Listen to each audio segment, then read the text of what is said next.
Dunyo tarixidagi eng katta super gigant artilleriya quroli. Bu oddiy artilleriya to'pi emas edi. Bu temir yo'l ustida harakatlanuvchi 1350 tonnalik mexanik maxluq Shverol Gustav edi. Uning 800 mm stvoli ichidan uchgan snaryadlarning og'irligi 7 tonnagacha yetar. Har bir bergan zarbasi esa baquvvat beton devorlarni 10 metr chuqurlikkacha yorib o'tardi.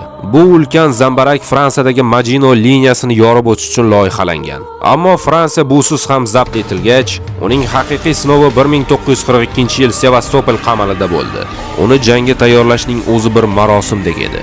Minglab askarlar, maxsus temir yo'l, aniq hisob-kitob va nihoyat 1942-yil 5-iyunida uning birinchi o'qi yer ostidagi omborlar va qalin beton bunkerlarni parchaladi.